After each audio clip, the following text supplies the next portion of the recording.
Hi, we're going to create an orthographic drawing using three cubes. So we're going to start by creating a sketch, and we want to have this plane right here. So this is our horizontal plane.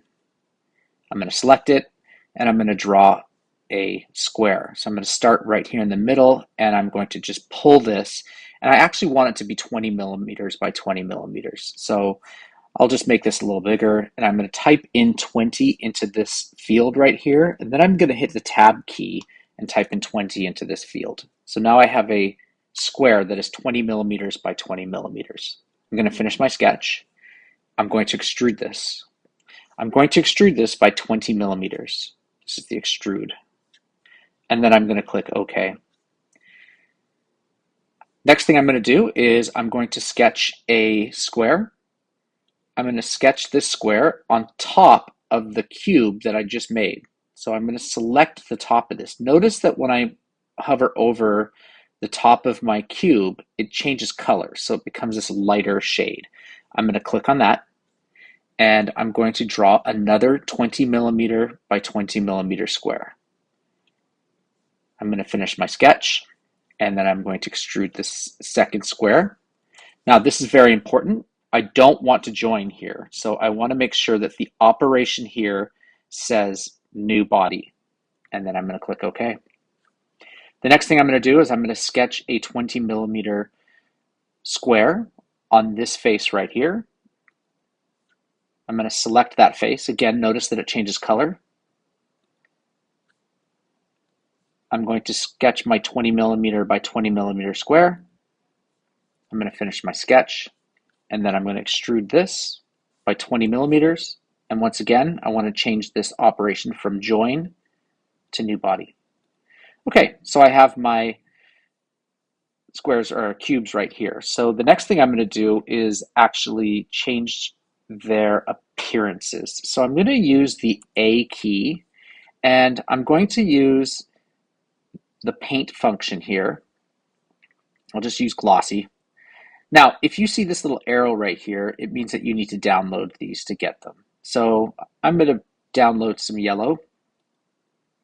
I'm going to download some white, and I'll download some red. And I want my cubes to be different colors. So I'm going to add red to this cube. I'm going to add white to this cube. You can pick whatever color you'd like. And I'm going to add yellow to that cube. And I'm going to click close. My next step is I am going to make an orthographic drawing of this. So I'm going to click on Design, Drawing, from Design. I need to save this first. So I'm going to call this Orthographic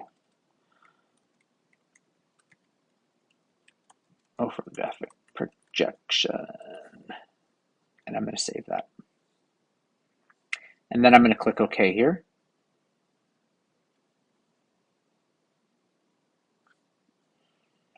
Now you can see that my cubes are coming in. I'm going to click them here, and I'm going to, for this particular example, use the shaded because I want you to see the different colors that you see on this. And I'm going to just make this slightly bigger. I'm going to make this a 1:2. Sorry, I'm going to make this a 2:1. So it's just slightly bigger. And then I'm going to click OK. And actually, I'm realizing this is too big for this. Well, maybe not. Let's see. So the next thing I'm going to do is I'm going to use the projected view. So I'm going to click on the projected view. I'm going to select this, and I'm going to pull out the different sides here. So I'm going to pull out that side. I'm going to pull out this side. I'm going to pull out this side, and I'm going to pull out this side. Now, I'm going to hit the escape key.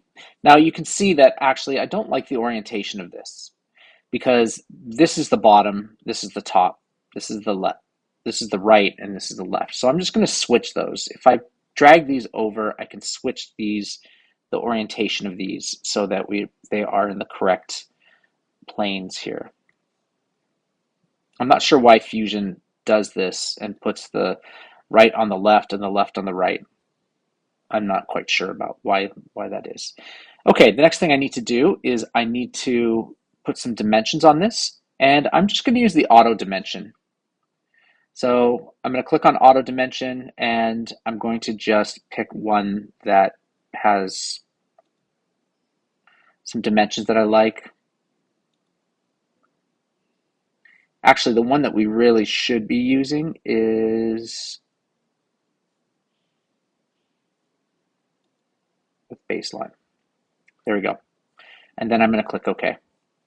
And there we go. There's your projected views of this particular shape.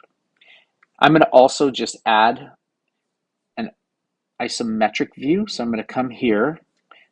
Let me just do this again. I'm going to come up here to base view, and I'm going to select home, and I'm just going to put an isometric view down there.